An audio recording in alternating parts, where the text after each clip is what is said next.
Bonjour à tous, dans cette nouvelle vidéo, je vous propose de faire un petit bilan de mon expérience, somme toute assez récente, de AliExpress. Alors j'ai commencé à commander sur le site chinois en tout début d'année 2016 et j'en suis à peu près maintenant à une vingtaine de commandes, un petit peu plus, essentiellement du matériel de pêche, comme vous le savez, mais aussi un petit peu d'accessoires pour la photo. Alors le but de cette vidéo, c'est de vous faire part de mon expérience déjà, et puis de vous donner quelques petits conseils qui devraient vous permettre de faire plus facilement vos achats et d'y aller en tout cas un peu plus en confiance. Alors je ne vais pas vous faire tout l'historique d'AliExpress, hein, c'est pas là l'objet.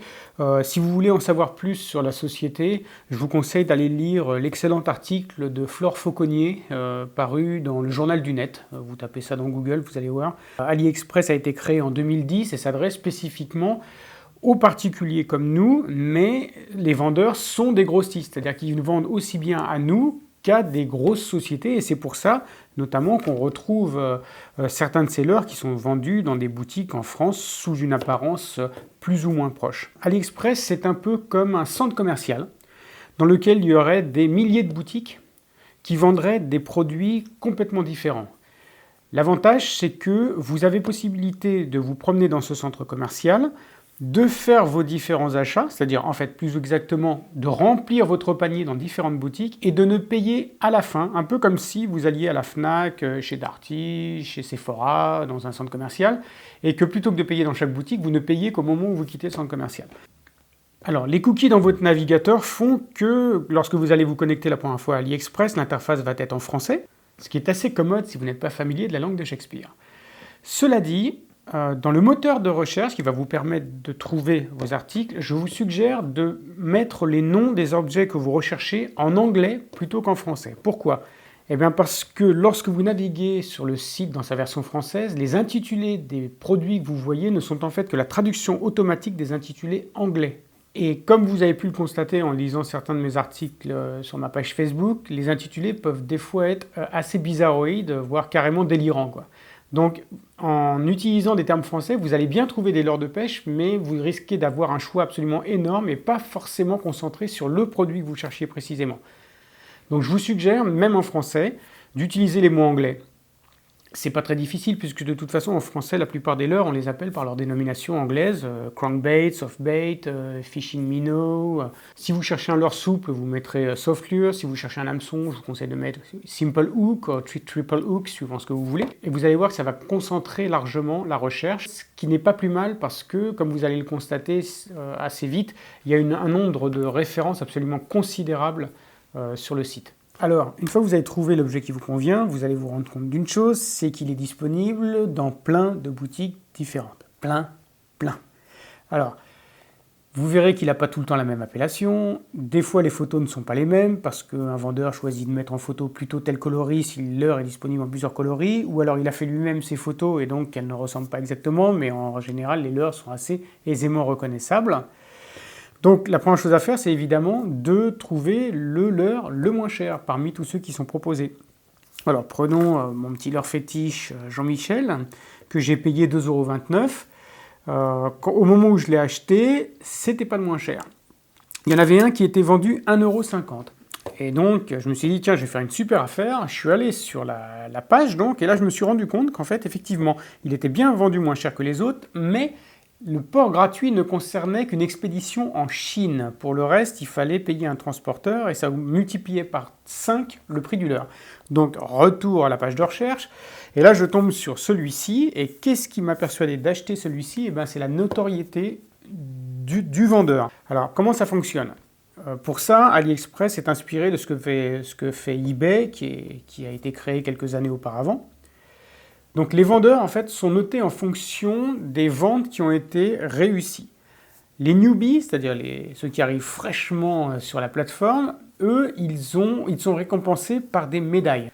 Une médaille s'ils ont vendu de 1 à 10 objets, 2 médailles s'ils en ont vendu jusqu'à 50, etc. Ça va de 1 à 4 médailles. Ensuite, ils passent au diamant. Là, ça commence à être sérieux. Un diamant jusqu'à 4 diamants. Donc là, la notoriété augmente. Et ensuite, on passe aux couronnes, où là, ce sont les vendeurs les plus importants d'AliExpress.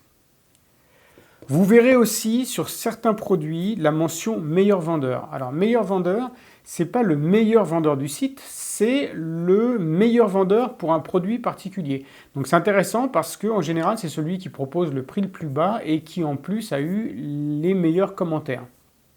Donc une fois que vous avez trouvé le produit qui vous convient, il est au meilleur prix, le vendeur a une bonne notoriété, vous vous êtes assuré que les frais de port étaient bien gratuits en France, je vous le dis tout de suite, c'est dans le 90% des cas pour ce qui concerne les petits accessoires, eh bien il ne vous reste plus qu'à vous rendre sur la page présentant le produit de manière à découvrir un peu à quoi il ressemble. Alors s'il y a quelque chose pour lequel on peut vraiment féliciter les Chinois, c'est la précision avec laquelle ils présentent leurs produits.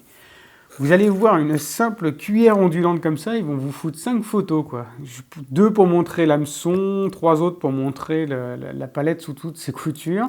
Alors je ne vous parle même pas, pour un produit comme ça, vous allez avoir 7-8 photos. S'il est disponible en 12 coloris, chaque coloris va faire l'objet d'une photo individuelle. On va vous présenter le moindre argument, la teinte laser, l'œil réfléchissant, la qualité des hameçons, surtout quand ils sont de notoriété comme ceux-là qui sont équipés de VMC. Et donc c'est pas mal parce que ces photos étant faites en très gros plan, on voit tout de suite le moindre petit détail et donc la moindre petite imperfection. Alors typiquement sur ce petit bug, bon là il a été cassé, j'ai fait une vidéo où je vous l'ai montré, mais on voyait bien qu'il n'était pas parfait au niveau de la texture. Donc après à nous de voir le rapport qualité-prix, ça valait 1 €, on trouve même à 70 centimes. Bon voilà, il avait quelques petits défauts d'aspect, c'est pas ça qui va empêcher la nage, à vous de vous faire une idée. Mais c'est pas tout, il y a aussi quelque chose que je vous conseille de faire, moi je le fais systématiquement, c'est de regarder les commentaires.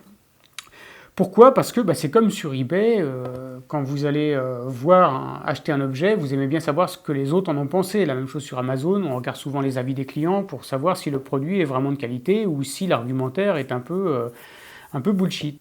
Alors moi je fais un peu la même chose, alors au début j'ai été un peu surpris parce que 80% des commentaires sont en russe. Pourquoi? Parce que AliExpress a d'abord été créé pour les marchés russes, brésiliens et états-uniens. Donc là encore, Google est notre ami, en l'occurrence Google Translation. Il vous suffit de faire un copier-coller du commentaire russe dans la fenêtre de Google Traduction et vous allez avoir une espèce de traduction très approximative, avouons-le, de ce qu'a voulu dire notre client russe, mais ça vous permettra de vous faire une petite idée. Franchement, des notions comme la peinture à sauter dès que le poisson a planté les crocs dessus, c'est quelque chose qui est traduit grosso modo par Google. Le fait que l'expédition a mis bien plus longtemps que prévu, ça va figurer aussi. Et puis, il y en a qui n'hésitent pas à mettre des photos des produits qu'ils ont reçus, ce qui apporte encore à l'argumentaire du vendeur. Donc, autant de petites précisions dont il ne faut surtout pas se passer. Donc, une fois que tout ça est fait, il ne vous reste plus qu'à payer. Alors là, on peut regretter que AliExpress n'accepte pas PayPal. Il faut savoir que Alibaba, la maison mère, est en train de développer son système aussi de paiement électronique, donc ils ne vont certainement pas aller chercher celui d'eBay. Donc là, on n'a pas le choix, on paye tous ces magnifiques objets par carte bleue et ensuite, on s'arme de patience parce que, comme je vous l'ai déjà dit sur ma page Facebook et dans d'autres vidéos, il ne faut pas être pressé. La durée d'expédition, on ne peut même pas la mesurer. Enfin, je veux dire, là, par exemple, le Fluoro Cottage, je l'ai reçu en 7 jours, 7 jours après ma commande. Alors que ce petit accessoire-là, je crois que je l'ai reçu en 3 semaines. Et j'ai reçu un nouveau lot que je vais vous présenter bientôt ce matin. Et je me souvenais même plus quand je l'avais commandé. Ça faisait 1 mois et demi. Donc ça va que j'étais pas pressé. Mais il est arrivé. Donc c'est ça l'essentiel. Et comme je vous l'ai déjà dit aussi, mais là je le répète ici dans cette vidéo consacrée à AliExpress, si jamais vous ne receviez pas le produit, il faut que vous sachiez que le moindre produit que vous achetez sur AliExpress, y compris un petit bug comme ça, 70 centimes, est garanti. Ce qui veut dire que si vous ne recevez pas le produit, vous pouvez en demander le remboursement. Et ça va même plus loin, c'est AliExpress qui va vous avertir que le produit n'est pas arrivé. Comment? Parce que lorsque vous recevez un produit, on vous invite à indiquer que vous l'avez bien reçu et à laisser une note au vendeur. Je vous suggère de le faire parce que ça participe aussi à la notoriété puis ça peut aider les autres acheteurs. Donc en fait, le vendeur dit par exemple, moi mon produit, je m'engage à ce que vous le receviez dans un délai de 6 semaines. Donc il va y avoir une garantie qui va se mettre en place pour 6 semaines. Après 5 semaines, si vous n'avez pas indiqué que vous avez reçu le produit, vous allez recevoir un mail d'AliExpress qui va vous dire « Attention, vous n'avez pas mentionné que vous avez reçu le produit, l'avez-vous bien reçu ?» Si ce n'est pas le cas, nous vous conseillons de lancer une procédure de remboursement. Alors pour info, je vous le répète, je l'ai fait moi une seule fois, en plus au tout début, pour des agrafes que j'avais commandé, des agrafes à, je crois, 1,99 € le sachet, ou 1,99 € la commande. Je ne les ai pas reçus, j'ai reçu ce mail de confirmation, j'ai été remboursé 2 ou 3 jours plus tard. Bien, j'espère que ces informations vous auront permis de mieux comprendre le fonctionnement du site AliExpress et puis de commander en confiance. À titre personnel, moi j'en suis extrêmement satisfait, j'ai jamais eu de galère. Les produits arrivent lentement, mais ils arrivent. Je n'ai jamais commandé de gros matériel, canne, moulinet. Je suis intéressé par un moulinet spinning de Seanight.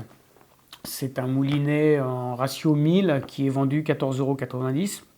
Sur le papier, il semble splendide. Je vais attendre d'avoir un petit peu plus de retour des autres utilisateurs pour voir un petit peu si la fiabilité est intéressante. En revanche, pour les cannes, là, c'est autre chose, c'est du grand matériel et vous risquez d'être assujetti aux frais de douane. Pour ce genre de produit-là, dernière précision, vous n'aurez jamais de frais de douane, le prix est trop peu important. Voilà, écoutez, merci beaucoup d'avoir suivi cette vidéo et puis je vous dis à bientôt et en attendant, bonne pêche, ciao.